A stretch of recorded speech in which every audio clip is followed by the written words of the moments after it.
The purpose of these meetings are to discuss current updates we have with our system, as well as the budgets and rates for next year. Next fiscal year begins July 1st. My name is Andrew Burrows. I am the Executive Director of the Joint Water and Sewer Commission. We do have two commissioners here in attendance, Commissioner Charles Cook and Commissioner Dave Ford. So thank you for coming. We have many staff members here as well. So if anybody does have any questions, staff will be happy to answer those, or there'll be a time for questions following the end of the presentation. So what we're going to go over today, okay, finally went. We're going to talk about what we do in the big picture. We do a lot of very small things repetitively, and it ends up being a tremendous amount of work by the end of the year. We're going to talk about our ongoing construction projects. As an engineer by trade, construction projects are our bread and butter, so I'm trying to get through some of those. We will talk about the budget and rates for next year. We will talk about some customer service updates that we have for you that can help with your water bill for next year. And then upcoming projects that are planned over the next 12 months to get started.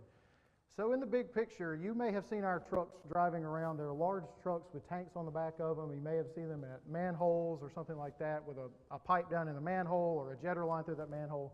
What we're doing is actually jetting the inside of that sewer line and cleaning it out, because as flows decrease sometimes in the middle of the night, the velocities in those lines slow down and some of the particles will actually settle out. Typically it's sand that gets in the line that settles out. So in the past, for calendar year 2024, we cleaned 42 miles of gravity sewer. We also inspect the inside of our gravity lines. And so we put a camera inside the gravity line. It takes pictures all the way down and video all the way down, and then we can review that footage.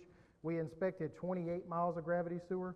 And during that cleaning and inspection process, we pulled out 255 tons of debris. That was debris that did not make it to our wastewater plants, but was pulled out and then disposed of. At the wastewater plants, we operate 3 wastewater facilities right now. We have one in downtown Brunswick, the Academy Creek plant, the Dunbar Creek facility on St. Simon's Island, and the Southport treatment facility at exit 29. We pumped and treated 4.3 billion gallons of wastewater over the last year. And while it was at the plant, obviously, material gets to the plant and we take that material out. We pulled out just over 3,000 tons of solids at the wastewater plants last year. Some of that is removed biologically and consumed by bacteria. Some of that is screened out and taken to landfills. On the water side, we have 14 active well facilities, and we pumped 2.93 billion gallons of clean water last year. Now, if you're paying attention, you will notice that we did 4.3 billion gallons of wastewater and only 2.9 billion gallons of water. So how in the world do we have more wastewater than we have water? Well, there are two answers for that. First of all, we have some very large sewer-only customers. In fact, our largest customers are sewer-only. They have their own wells, and those are industrial customers. That would be Rich Products and King and Prince, and we also on St. Simon's take the sewer flow from Sea Island, but they have their own wells. And then at exit 29, we take the flow from the port. They have their own water treatment systems, but they send us their sewer flow. The other reason we have more sewer than water is because we have what's called inflow and infiltration, or I&I, getting in the system. That is groundwater and rainwater that finds its way into our system. The easiest way to explain it is if you look at most manhole covers, the cast iron manhole covers, they'll have 4 holes in the top of those covers. And when it rains, water will drip in there. Well, you multiply that by the 8,000 manholes we have, it ends up being a lot of water over the year. As far as new meters installed, this is customers that were joining our system with a new home or existing home that had a well that failed. We added 354 new meters to the system. Our crews work 24/7, so we respond to after-hours calls. We do have some crews at the wastewater plants 24/7, but we respond to after-hours calls for our customers. Spent 5,200 hours responding to after-hours calls. That number does not include hurricane response numbers because that was not all after hours, so I eliminated that from the total. We do have a lobby at 1703 Gloucester Street where we take payments throughout the month, and in the last year we had almost 55,000 people come and pay in our lobby. That's a surprising number for a lot of people. That's about 4,500 people a month that come to pay their water bill. We have about 32,000 customers, so about a little better than 1 out of every 8 comes in and pays their bill in the lobby. Now that does not include people that just came by to check the status of a leak adjustment or ask questions or talk about new connections, anything like that. That's just people that paid at the actual office there.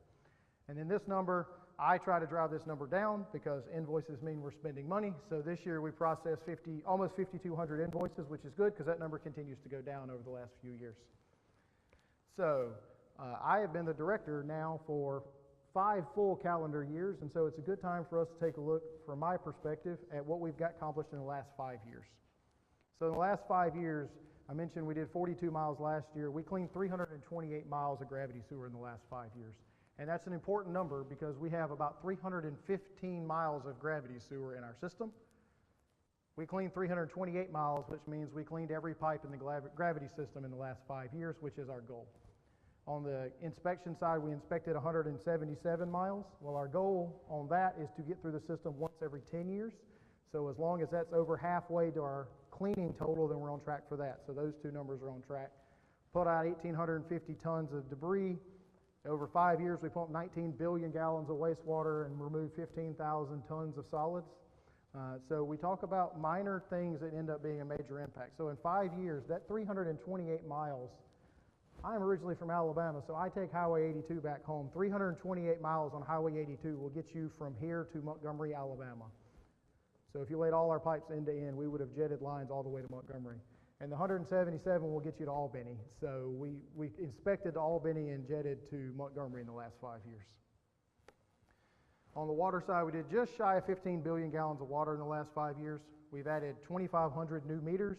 So the fact that this year was a little lower, you see those new builds seem to be slowing down a little bit, at least the request for new meters, but still 2,500 new customers in the last 5 years.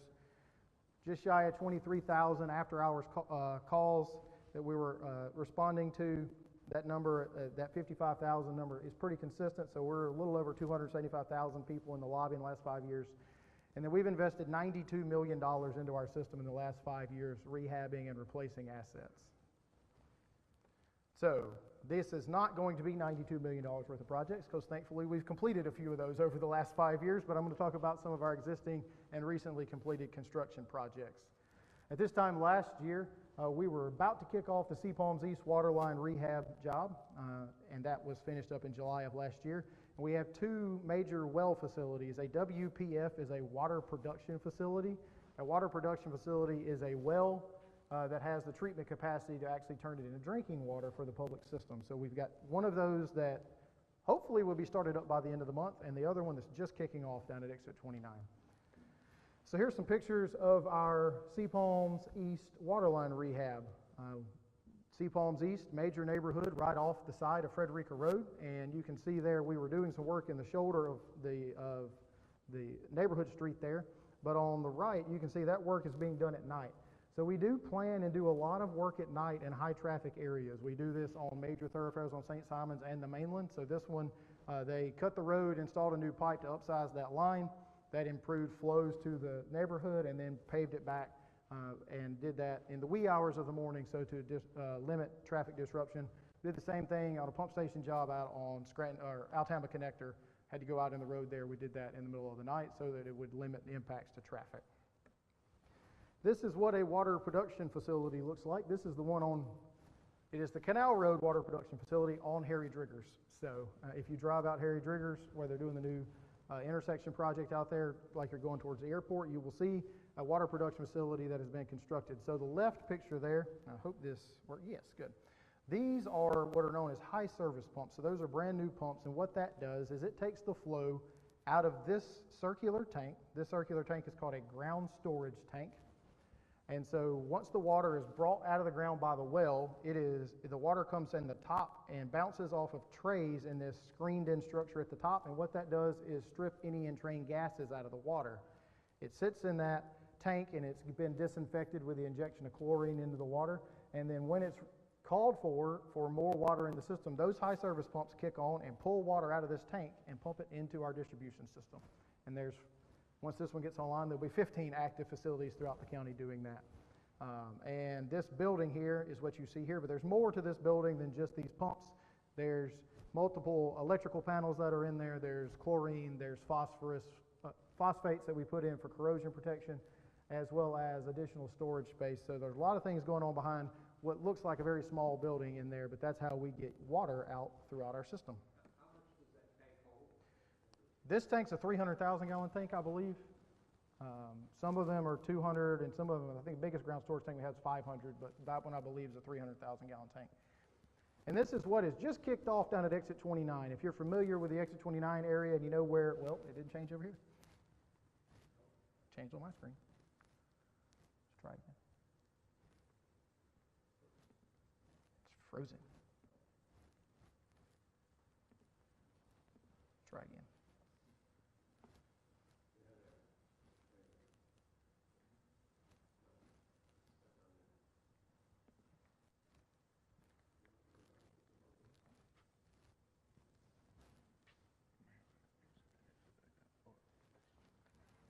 Like I said, I X'd out of that, but it did move up here.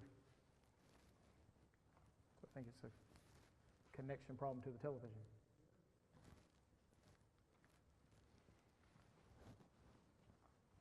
Do it the old-fashioned way.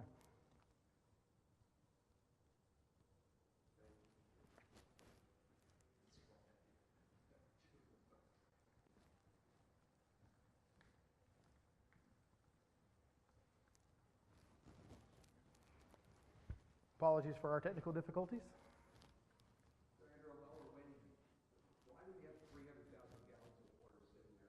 We try to have, we try to turn that tank over twice a day. So that's going to serve a lot more area than just the immediate Harry Driggers area. That'll pump water. That distribution network is looped technically all the way into downtown Brunswick out to Highway 99. Now the water likely is not making its way from Harry Driggers all the way down to downtown Brunswick, but all the pipes are connected and water can pump from any well facility throughout the network. And so throughout, as we mentioned, this will be the 15th well that's coming online. If we have to do maintenance at one well, we can shut that down and pump from other areas. So we have capacity in the ground storage tank to withstand the ability for a well to go down. The well, there's a well at Howard Coffin at this facility we're at tonight that currently we're waiting on fencing to be put back up so we can turn that well back on. So that well's been offline, but it hasn't caused any issues because we have other wells distributed throughout our distribution network. And if you go by out on Harry Driggers on that tank, you'll see just to the right of the page, you will see a white scale on the side of that that's got a bunch of numbers on the side of it, and that is a level indicator that tells you how much water is in that tank. And it is surprisingly accurate. We have some electronics that are a little bit more accurate, but driving by, you can get a pretty good gauge of how many feet of water are sitting in that tank just by driving by and paying attention. Yeah, obviously fire protection.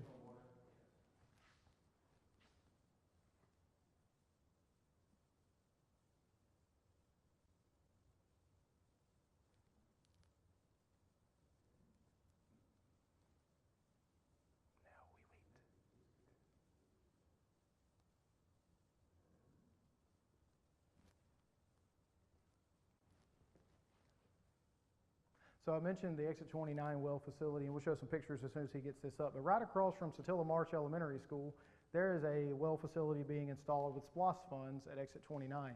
Exit 29, the way that network is shaped down there, it's shaped like a T. So if you go out, there's a water tower at the very end out at Old Brookman, and there's another well facility out near the port. And so they push from the top of the T. There's a lot of residential growth and commercial growth that is going on sort of what we'll call the stem of the T. And so we're building a new well facility down there to help maintain consistent pressures. Is it going to change now is the question. Let's see.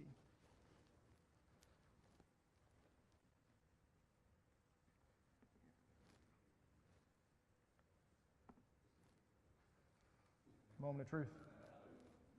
Nope.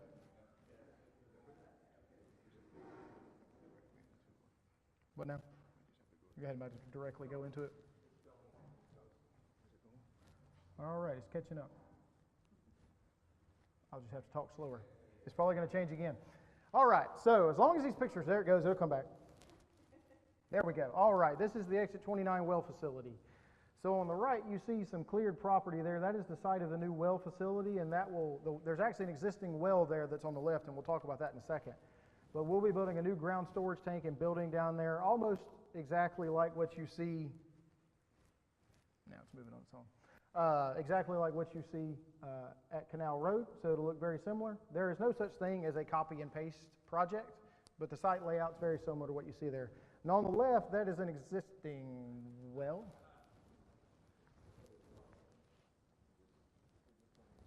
Yeah. Because that is an existing well that's already in the ground. Our wells are approximately 800 foot deep on average, so giving you a general scale of how deep those wells are. And so that well has been inspected, and we're going to rehab the motor and pump that are associated with that well. And what you would have noticed in that photo, and when we get it back up, I'll show you in a little more detail, there is water spraying out of that, even though there's no motor on there, because they are pulling that pump. So why do we think that perhaps water would be spraying out of the well if it wasn't being pumped out? Well, because these things are, we can't generate enough pressure to pump system pressure without pumping. However, there is enough hydrostatic pressure that will actually blow water out of the ground if there's an opening because of how deep it is. And those are, you'll see that much more frequently now because with Pinova closing down, we have the withdrawal rate in the county is much lower than it used to be.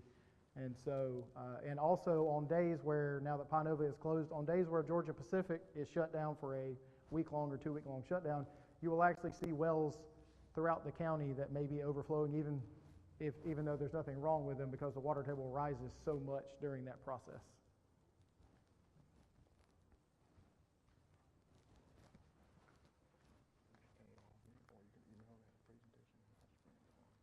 Okay. All right. Well, if I log in here, will it bring up my desktop? It won't, so I need to email it.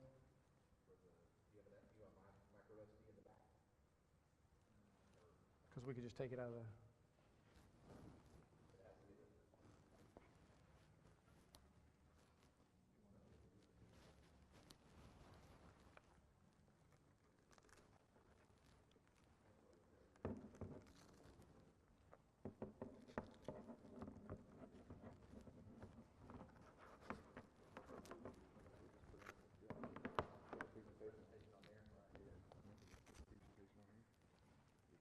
Where's that good one at? We'll put it in there. Yeah, put it on there. That'll be fine.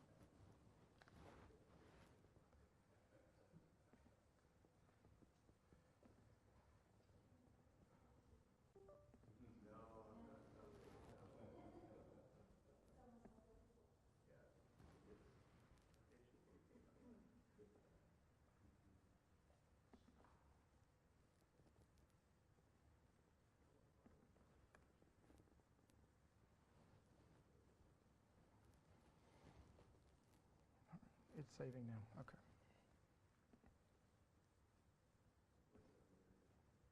Now I need to eject this.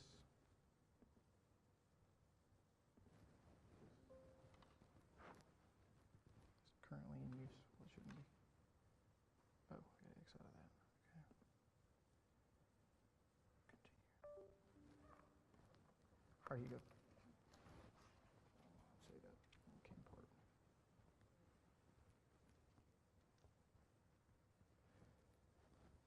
All right, here you go.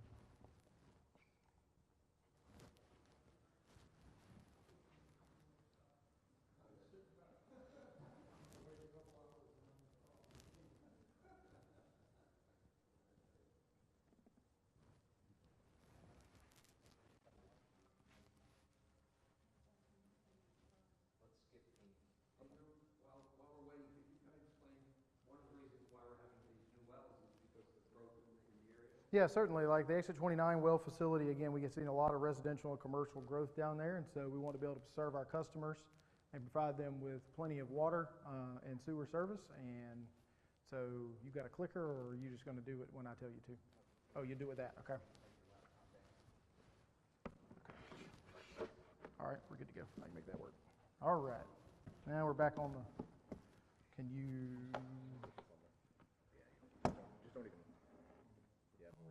Apologies for our technical difficulties. All right, let's get to where we were at. Yeah, I'm going to move forward just a hair so I can see what I'm doing here. Okay, so there's water spraying out of that. The green thing you see on the top there, or bluish thing there, paint's a little faded, that is the well pump. There's usually a motor, electric motor goes on top of that. So what the contractor is doing here is removing that well pump to send it off for servicing as part of the project.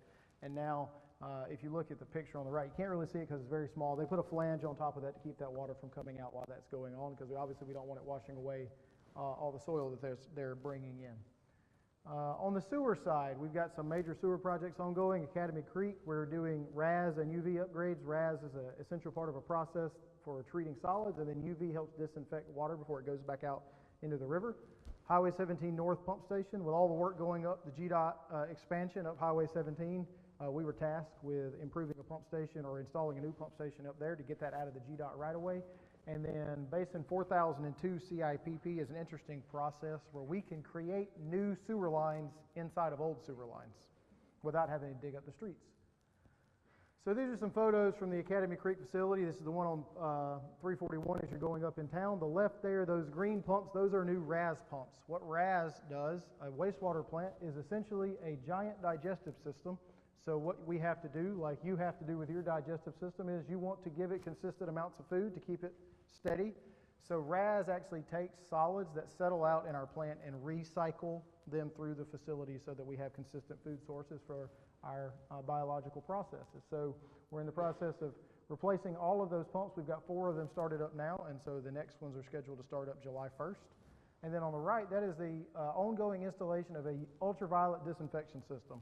Currently, the Academy Creek facility uses gaseous chlorine to disinfect, which is very effective. However, naturally, gaseous chlorine does come with safety hazards and things like that. So UV disinfection will remove bacteria that are remaining in the water prior to it going into the river. We have the exact same disinfection system at Dunbar Creek on St. Simon Island, and then a UV, but a different manufacturer UV at Exit 29, so we're very familiar with the technology. This is the Highway 17 North Pump Station. Again, if you look to your left as you're going up past the expansion, this is a pump station that was designed in-house by plant JWSC staff, and so you can kind of see, where's my cursor? Okay. You can kind of see here, there's above ground piping that comes in. This circular thing here, this is a wet well, so that's where all the sewer is going to collect. And then once there's enough sewer sitting in that tank that we need to pump it, it will automatically turn the pumps on through this electrical panel here. This is the brains of the operation. This is a SCADA panel. And so that will turn it on. It will pump through these valves and then down through this piping, and then that goes into a pipe under the ground called a force main until it reaches the next gravity manhole, where it will then start flowing by gravity to the wastewater plant. So this project, the pumps are running, gets running on the new system, but we've still got some, obviously some touch up to do on the ground, put a new fence up, things like that. That work is ongoing. But you'll notice here, if you look at this panel here, there are 3 little circular things here. These are switches.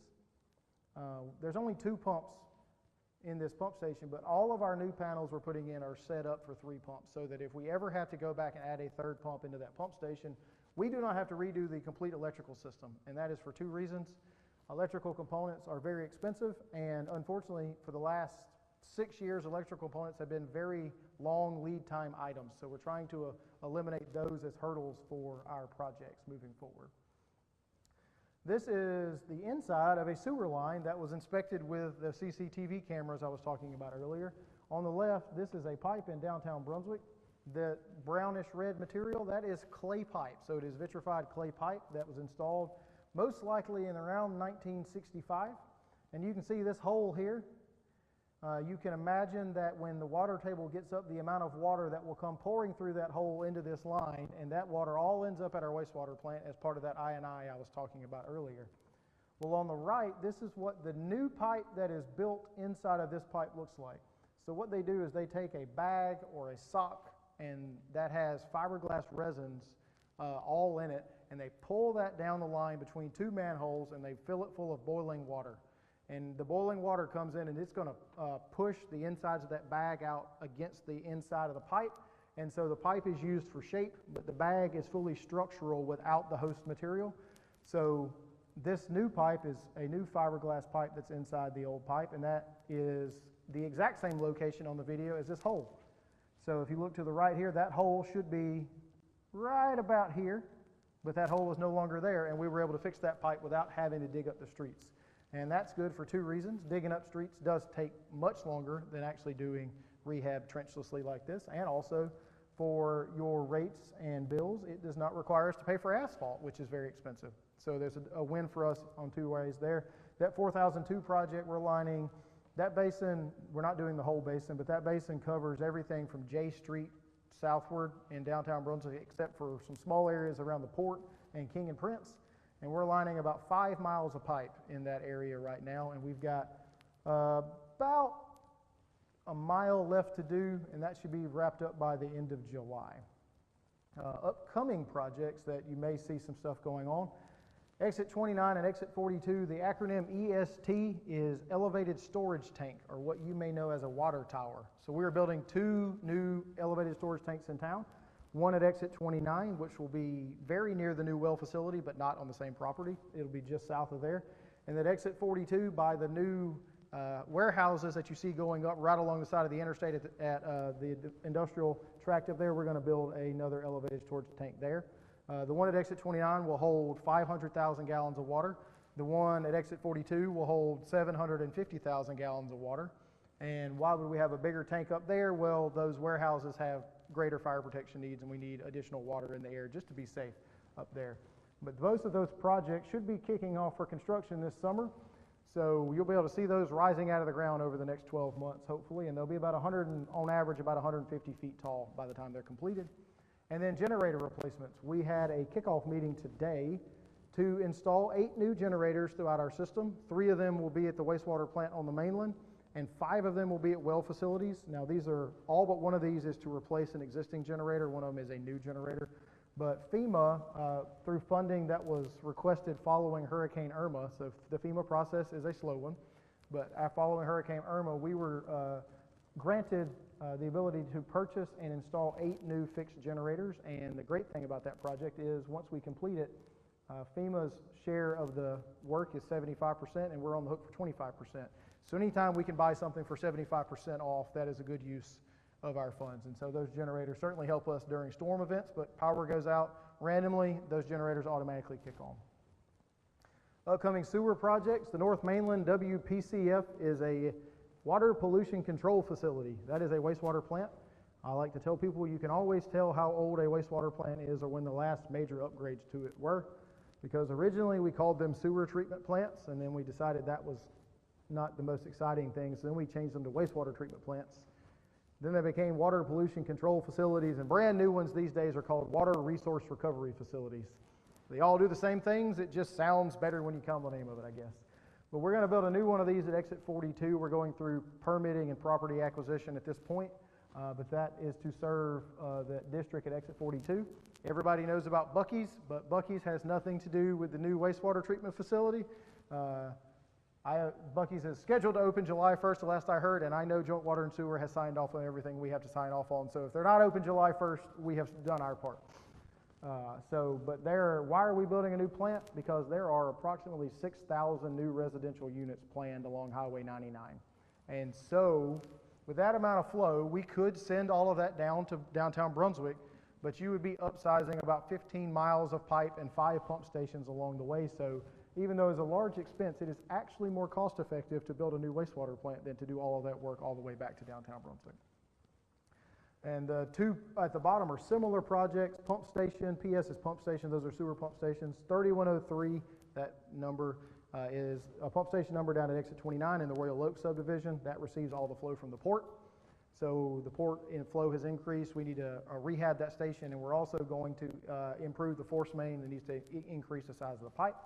And we're going to do the exact same thing at Pump Station 4119. Pump Station 4119 is at the intersection of Golden Isles Parkway and Highway 99. If you get to that intersection and look to your left, down at the bottom of the hill, there is a pump station there. And so we're going to rehab that pump station and put in a new force main there as well. Our board has been very focused on extending services to portions of our community that previously did not have access to water and sewer services.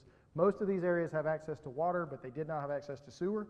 And so our board has made that decision to move forward with these projects, and we're doing these projects with capital improvement fees. So when a customer builds a new home or a new business and pays a capital improvement fee, that money is then pooled to do expansion projects.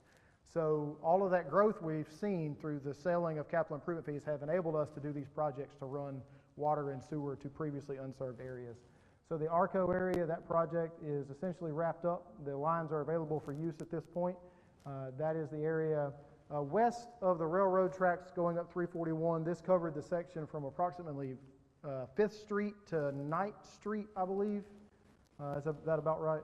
So it's going to bring the ability to tie on about 250 customers out there if they want to get on the system, and that's very helpful because those customers, unfortunately, have a lot of failing septic tanks. They're on what would now be considered substandard lots for septic tanks, and so by them having the opportunity to get on our system, they can, A, have functioning sewer systems for their homes, but also regain their backyards. And then Brunswick Villa, right across the street from the railroad tracks. That project is very near wrapping up. Community Road, the area between Habersham and Altama along Community Road, that commercial district, never got access to sewer. And so we're bringing a new low-pressure sewer system in there for that commercial district. Now, they'll still have to tie on, obviously, but the pipes will be there. And then we're fixing to start in the Whitlock area, the area between all of the railroad tracks over there over Whitlock. That area was never provided water or sewer service. And if you look at a map with all the railroads, you will understand why it was never provided service. But those customers have failing wells, and we need to get them the ability to tie onto our water system. So we're starting a project in there to bring water through that district and hopefully sewer. These are some pictures of ARCO, and there's two ways or two things we did in ARCO to install lines. Sometimes you see on the left there, we dig down the middle of the street, and they put a trench in, they put the pipe in the ground. You can see the contractor doing that there. And on the right, in the ARCO area, there were a lot of unopened right-of-ways and alleys behind people's houses. And so we utilized those unopened right-of-ways to put this pipe in the ground, which again has a twofold purpose. One, we don't have to pay for asphalt, which again allows us to serve more customers more effectively without having to pay for asphalt. But most of the septic tanks in that neighborhood drain towards those unopened right-of-ways. And so their pipes already go in the direction of the new sewer line, which will reduce the amount of work that's required to tie them on. Now, we currently have out for advertisement right now on our website the ability, we're getting quotes from plumbers to help tie customers on out in the ARCO neighborhood. We were awarded a grant by the Georgia EPD to assist in customers being able to connect to our system.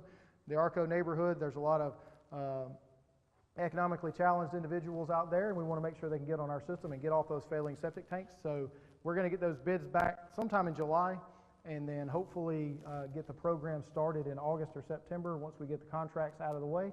And what we'll do, until we run out of grant funds, we will tie on customers, and as part of tying them on, that will include making the connection, the physical connection to their sewer line, to their existing lateral into the sewer main, and demoing their septic tank.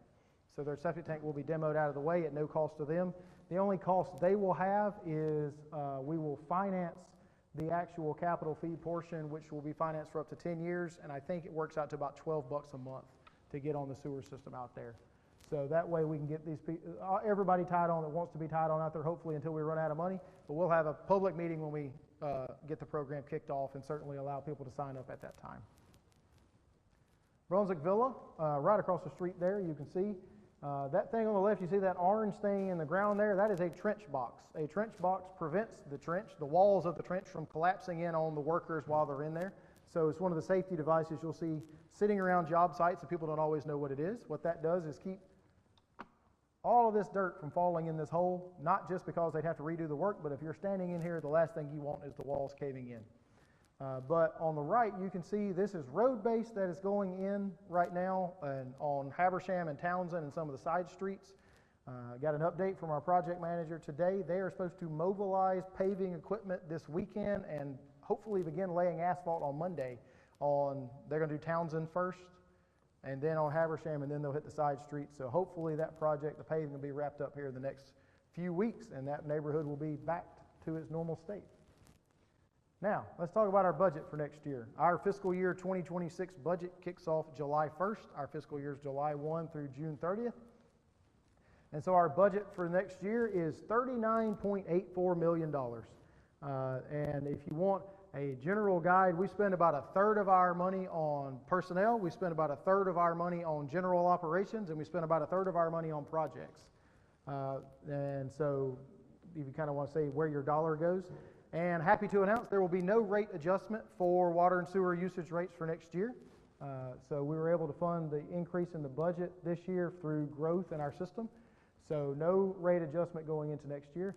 And not only are we not doing a rate adjustment, we were able to increase our capital budget to $10.3 million. Capital budgets are where we do projects out of, and so we're hopefully be able to get to even more projects next year. In the last 5 years, we've increased that annual capital budget from about $4 million to $10 million. Now, unfortunately, as sad as this is to say, $10 million don't buy what it used to, but we can still get to more projects having more capital budget like that. So where did we see expense increases? Project costs have went up. I'll give you a very basic example. The well site on Canal Road, we bid that job out. It's about $5 million to get that well facility constructed. In 2019, right before COVID, we did a well site off of Perry Lane Road for $1.4 million. So in 5 years, the cost of the project has essentially tripled. So we do have increased project costs. The next two seem like very odd things to see spending increases at, but there are very good reasons. We are seeing, if you line our budget up for this year versus next year's got a higher vehicle budget because we did not buy any vehicles last year. So the fact that we are buying some vehicles to replace our fleet shows an increase in those vehicle budgets. Our fleet gets used extensively. We will put 25,000 miles on a vehicle in a year because we're driving in between sites all the time. So we do turn our vehicles over pretty frequently to make sure that we have safe vehicles for our crew to drive. And then banking and investment fees. We changed banks a year ago, and part of what they did to help us convince them to go with their services is they waived their fees for the first year. Well, apparently they don't want to be generous and give us free banking for the whole next year. So the banking fees return to their previous levels, but from 2 years ago, so that is an increase there. Where do we go down in expenses in next year's budget? Like your mortgage or your car payment, as you pay that down, we do have debt as well. As we pay the debt down, the interest on that debt decreases every year. So we saw an increase in interest expense. Those VACCONs or combination cleaners that we talked about that jetted the sewer lines, those are $500,000 vehicles. And so what our practice has been is to do a capital lease to own for that equipment. It's a 5-year program, and we purchased 4 of them on a lease 2 years ago. Well, we were able to take some funds that were remaining in last year's, the 2024 budget, and pay that lease off early. So that capital lease item has been eliminated, saved obviously some money on the interest on that, but that capital lease has been eliminated.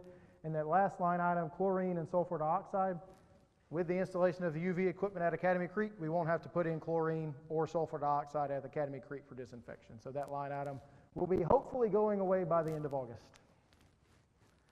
And let's talk about a couple of pretty significant customer service items we have for you. We have a water service line inventory and the My Usage portal.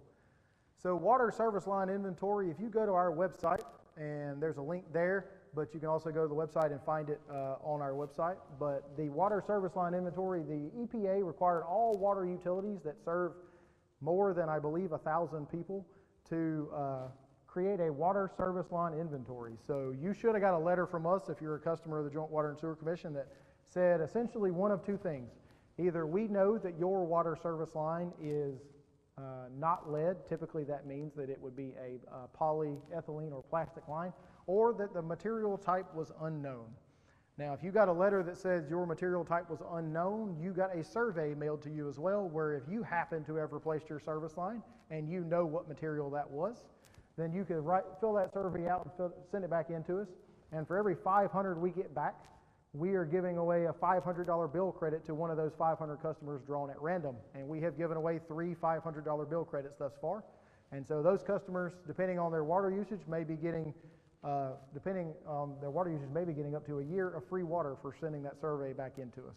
Now, if you've lost the paper copy of that, no concern. If you go to that link, there's a digital copy you can fill out if you know the material type. Now, if you are drawn for the survey win for the $500 credit, we are going to come out and dig and confirm your material type to make sure that you provided us with accurate information.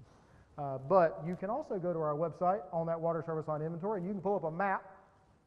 If you are unaware or don't remember getting that letter, or you 86'd it when it came in the mail, there will be 2, and you can kind of see them here, there will be 2 dots or squares at every address that's connected to our system, and tells you the material type of those 2 locations. And why is there 2? One is the public side of the meter, so from the water main to the meter, and one is from the meter to the structure. And so you'll be able to click on what the material type is. Now this is a church out on St. Simon's Island. This is the church I go to, so I'm not giving away anybody's information I don't have access to. But you can see there, you click on that, and you can see right there that says that it is non-lead. The material type is non-lead.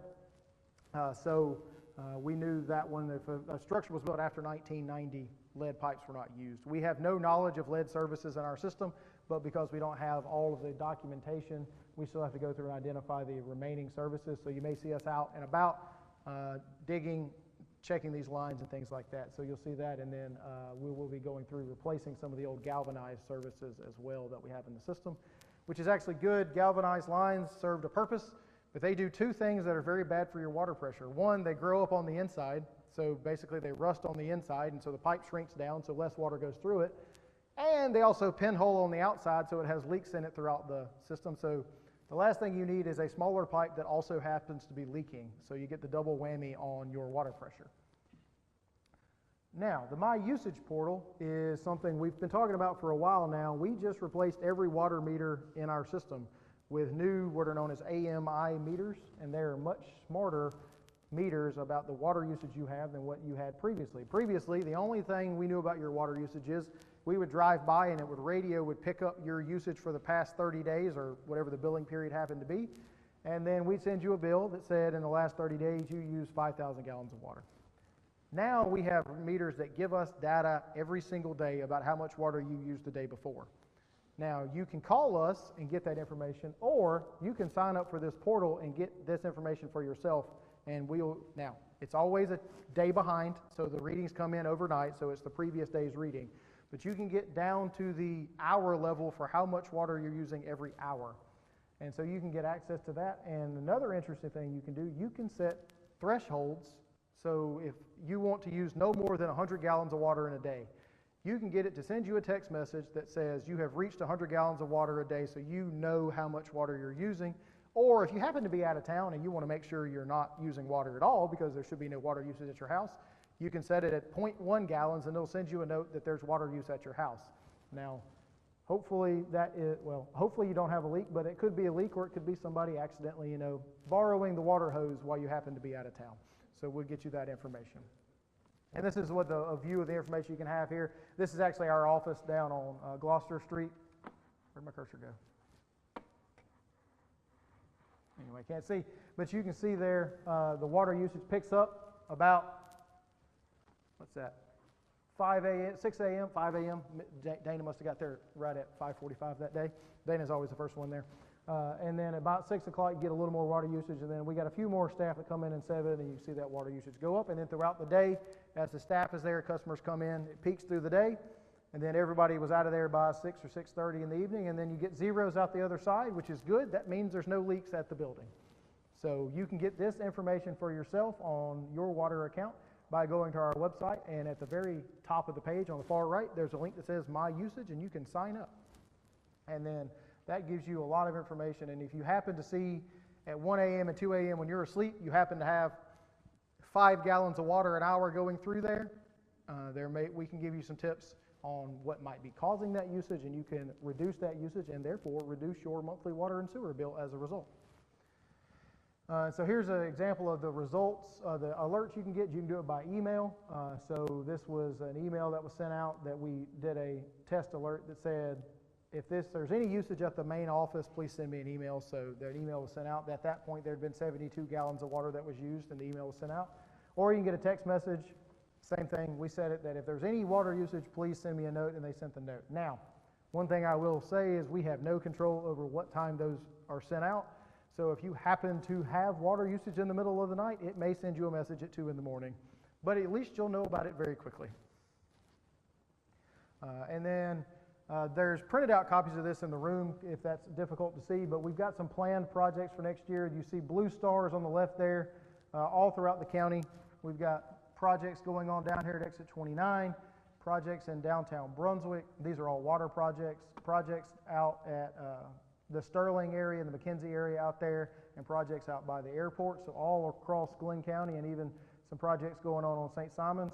You'll have water projects going on throughout the next 12 months. And the same way on the sewer side, you see more green stars than blue stars. We have more sewer assets we take care of. So we've got a lot of green sewer projects that are going on. So You'll see us working, or you should see us working in all of these areas over the next 12 months if we're maintaining our capital project schedule. And with that, there is my contact info, phone number and email. I am usually much easier to get via email, but you can reach out and I'll call you back if I don't happen to be in the office. But appreciate your patience with our technical difficulties this evening. Thank you for your time, and I'll happily take any questions you have at this time. No questions online.